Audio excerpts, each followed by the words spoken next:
Alors nous allons voir comment fonctionne l'interface de Photoshop. Donc ici j'ai Photoshop qui vient juste d'être démarré. Et alors je m'en suis déjà servi évidemment, comme vous vous en doutez. Et ça vous montre à quoi ça ressemble quand on a déjà un tout petit peu travaillé. Tout simplement il y a une liste de fichiers récents que vous n'aurez pas si vous le démarrez la première fois. Donc là dans Photoshop 2022, vous avez en fait un panneau sur la gauche, un panneau central. C'est un tout petit peu différent si vous avez une version antérieure. Si vous n'avez pas fait la mise à jour, par exemple depuis 2018, ce sera probablement un tout petit peu différent. Il y a aussi l'accent qui a été mis sur le partage et l'intégration avec le Creative Cloud. Vous voyez d'ailleurs, il y a un petit bouton ici avec l'espace de stockage et le petit nuage. Et il y a sur le côté ici partager avec vous. En l'occurrence ici, j'ai pas de document en ligne partagé, en tout cas pas encore. Et j'ai ici des photos qui sont synchronisées avec Lightroom. Donc encore une fois, ça ce sont des ajouts qui ont été faits par la suite à partir de 2018. Donc en 2022, c'est à ça que ça ressemble.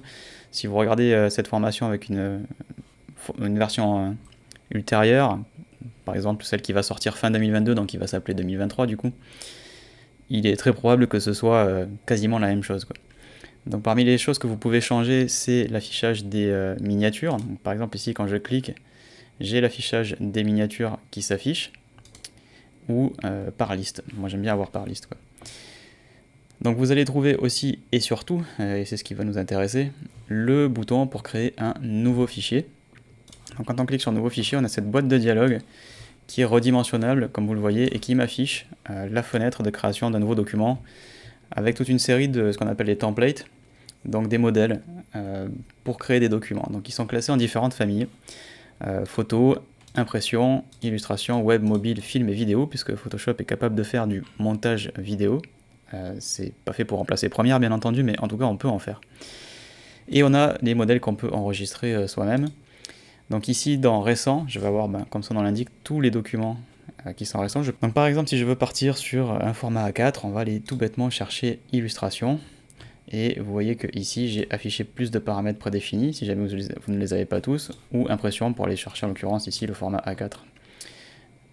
Dans les paramètres qu'on a sur la droite, on va évidemment pouvoir donner une taille différente si on ne veut pas tout à fait faire du format A4. Admettons que par exemple je veuille le destiner à l'impression. Je vais par exemple rajouter 10 mm de fond perdu de chaque côté, donc on va faire un 220 par 307. On va le faire en 300 dpi, on va le garder en RVB. On va pas rentrer dans le débat ici, c'est pas vraiment un débat, mais sur comment il faut préparer ces documents pour l'impression, mais à moins que l'on travaille dans des couleurs assez spécifiques, il vaut mieux au début commencer un RVB et sur la fin du processus l'adapter au CMJN, surtout si vous travaillez sur évidemment des documents qui sont aussi censés être faits pour l'écran. Donc on travaille sur le RVB qui est le master, et à la fin pour l'impression, on va venir optimiser pour l'impression. Si vous êtes sûr de faire un document qui ne va être que imprimé et rien d'autre, pas de web, pas d'affichage numérique, pas de présentation ou de site web, vous pouvez éventuellement commencer directement en CMJN, mais c'est quand même un peu contraignant au niveau des couleurs.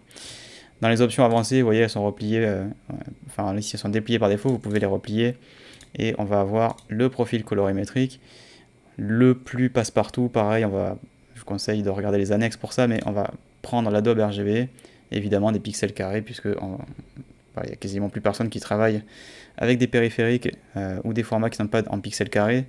Le plus connu pour le grand public, c'est l'époque de la vidéo DV, les fameux caméscopes avec les petites cassettes qui n'avaient pas des pixels carrés. Bref, ça existe encore, c'est dans Photoshop en tout cas, mais ça n'existe pas vraiment encore dans l'industrie, si ce n'est pour les archives en fait. Voilà, quand on va travailler dans des archives, qu'on réouvre des trucs anciens. Donc on va cliquer sur créer, donc voilà à quoi ça ressemble. Pour retrouver l'interface par défaut, on va aller chercher ici espace de travail, et je vais mettre réinitialiser les indispensables. Vous voyez que j'avais un tout petit peu retaillé les choses. Donc on se trouve avec une interface assez simple. Si vous n'avez jamais ouvert Photoshop, vous allez voir que ça peut paraître impressionnant au début, mais en réalité on s'y retrouve très vite. Donc on a la barre de menu évidemment tout en haut, qui est présente dans la barre donc, du Finder sur Mac, mais vous aurez une barre de menu qui s'incruste dans la barre de Photoshop comme n'importe quelle application quand vous êtes sur Windows. Et évidemment d'ailleurs j'en profite pour dire que les deux versions sont strictement identiques, donc il y a les mêmes menus aux mêmes endroits, donc que ce soit la version Mac ou la version PC.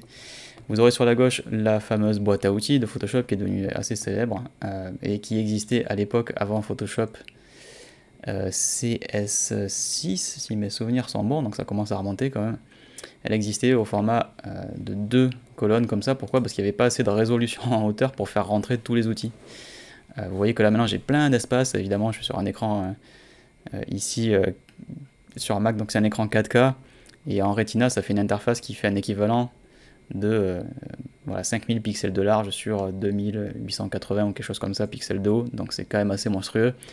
À l'époque, on n'avait pas forcément la place pour avoir tout ça en hauteur, donc on le mettait sur 2 colonnes, et vous voyez que si je veux avoir ces 2 colonnes, je peux cliquer sur les 2 petites flèches.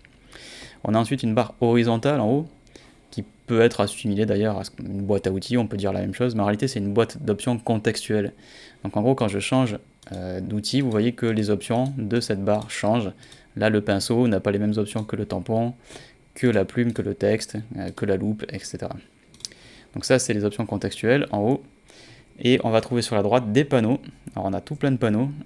On les voit essentiellement par la pratique au sein de cette formation. On ne va pas vraiment les prendre un par un parce que ça n'aurait pas de sens d'expliquer ce qu'il y a dans chaque panneau. On va juste les utiliser et puis vous allez voir que c'est très simple. Donc on trouve des panneaux qui sont séparés ici. Vous le voyez par une ligne. Ça veut dire que je vais pouvoir redimensionner ce panneau. On peut le redimensionner jusqu'à une certaine taille. Vous voyez que par exemple couleur ne peut pas aller plus petit que ça. Et on va pouvoir en faire, on peut en mettre plusieurs par conteneur. Donc j'ai un panneau couleur ici, mais à côté il y a un onglet pour avoir un panneau nuancier. Lui par exemple, vous voyez qu'il a le droit d'être changé de taille, il peut être très très long par exemple, et il peut être un peu plus petit. On a dégradé qui va avoir la même chose, et motif qui va avoir la même chose. Ensuite j'ai un deuxième conteneur où il y a propriété, réglage et bibliothèque. Donc d'ailleurs quand vous démarrez pour la première fois, voilà, j'ai la bibliothèque ici qui s'affiche. Je vais pouvoir avoir différentes familles de bibliothèques. Ici j'ai des trucs qui sont perso, donc des couleurs. Donc c'est les couleurs de mon logo en fait que j'ai enregistré. Je vais pouvoir stocker ici des templates si jamais j'en télécharge sur Adobe Stock.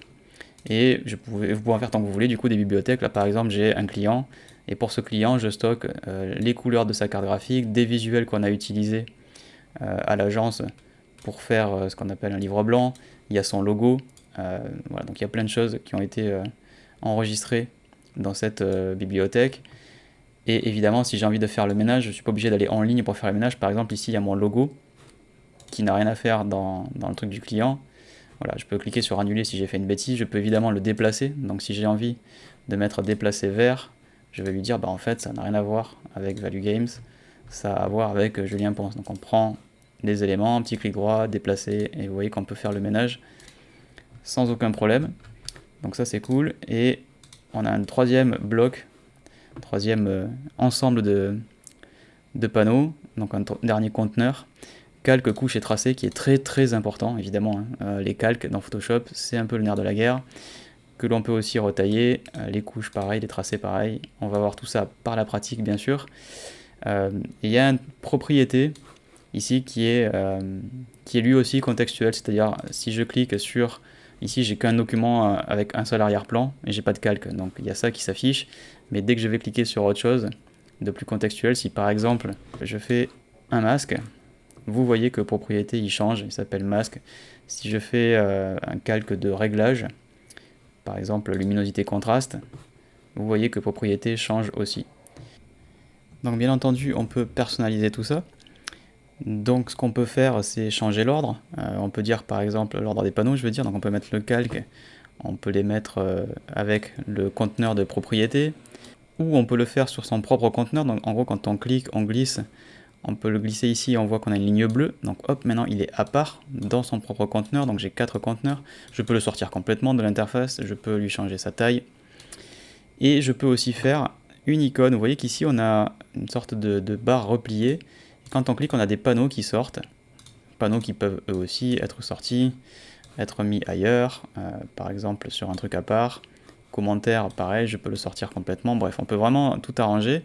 Si je veux retrouver maintenant ces icônes qui étaient ancrées, je peux faire les calques ici, vous voyez qu'il y a maintenant une barre bleue sur toute la hauteur, et du coup calque va s'afficher maintenant sur une deuxième colonne que l'on peut replier, et on retrouve donc le système d'icônes. Quand je clique, j'ai le panneau qui sort. Alors évidemment pour calque je vous le décommande, je vous recommande pas parce qu'il faut que les calques soient affichés en permanence, c'est trop pratique pour ça. Par contre, par exemple, motif, dégradé, nuancier, c'est typiquement le genre de truc qu'on va pouvoir retrouver sous forme d'icône parce qu'on n'y va pas tous les jours. Donc hop, vous voyez que je reconstruis, je remodèle un petit peu mon interface. Bibliothèque, franchement, hop, pareil, on glisse ici. Couche et tracé, on peut mettre ça avec propriété et réglage. Et les calques, les avoir sous forme de conteneur à part, en permanence, avec l'historique, qui lui aussi est franchement assez important, mais pas au point d'être affiché en permanence, donc on peut le mettre là. Et les commentaires aussi, quoi. Et maintenant j'ai quand même vraiment beaucoup de place, donc on va remettre calque en dessous accessoirement, donc vous voyez on peut changer l'ordre, et on a voilà, propriété, réglage, couche et tracé auquel on accède tout le temps, et calque ici, c'est en général comme ça que je travaille. Là on a un affichage de couleurs qui peut bien entendu changer, on va avoir ce nouveau mode qui s'appelle roue chromatique, c'est nouveau depuis 2019 dans Photoshop. Donc si vous ne l'avez pas, c'est que vous n'avez pas la dernière version. Et si j'ai envie d'avoir par exemple voilà, une boîte à outils qui est sortie sur une colonne ou 2 colonnes, j'ai aussi tout à fait le droit de le faire. Je peux désancrer aussi, donc quand j'ai plusieurs documents ouverts, j'ai ici, vous voyez, un onglet, tout bêtement, comme un navigateur. Et si je veux le glisser et le sortir, je peux le faire. Et vous voyez, maintenant j'ai une fenêtre flottante pour mon document. Ce qui permet d'avoir plusieurs documents ouverts sous forme de fenêtre flottante, de faire glisser des calques les uns dans les autres. Donc si par exemple ici, on va faire un petit peu le ménage parce qu'on a fait un peu n'importe quoi, donc hop, on va effacer des trucs. Donc sur ce calque 0, je vais juste créer un nouveau calque qui est transparent, vous le voyez avec le damier. On reviendra évidemment sur ces notions plus tard. Je vais juste faire un petit coup de pot de peinture là-dedans avec du rouge. Et je désélectionne. Donc maintenant j'ai un calque là aussi. Évidemment, on parle des calques et des sélections. Tout ça viendra un petit peu plus tard, mais juste pour vous montrer comment fonctionne l'interface.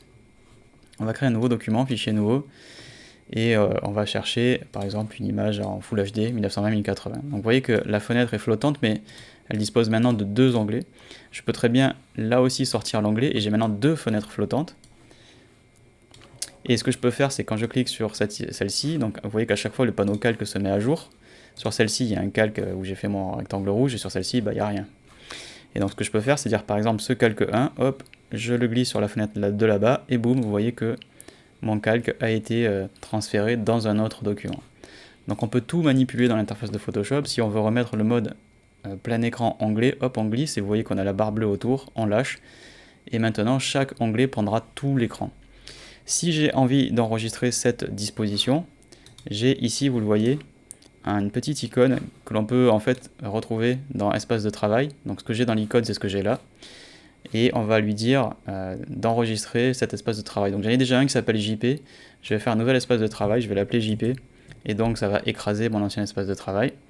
On peut aussi personnaliser les raccourcis clavier, les menus et donc la barre d'outils, ce que je vais vous montrer dans un instant. Donc je vais enregistrer ça, juste pour qu'on ait déjà les bases.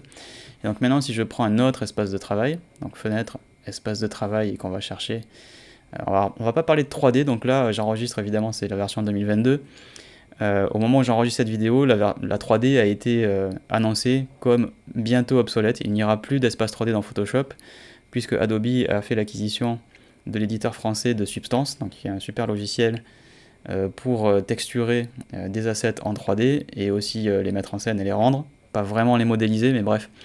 Il y a maintenant une suite 3D qui arrive dans le Creative Cloud, donc en gros le module 3D de Photoshop qui n'a pas vraiment bougé depuis CS5 a priori devrait disparaître, et donc voilà, vous ne me verrez jamais parler de 3D dans cette formation puisque ça va disparaître probablement. La prochaine version de 2023, ce truc là va disparaître. Donc admettons que je prenne un autre espace de travail que 3D du coup, puisqu'il va disparaître, on va dire photographe, et donc si j'ai envie de retrouver le truc que j'avais fait avant, donc avec mes réglages, avec mon nuancier en haut, etc., ce que l'on va faire, c'est retourner dans le menu, espace de travail, aller chercher JP, ou le faire depuis cette petite icône là-haut.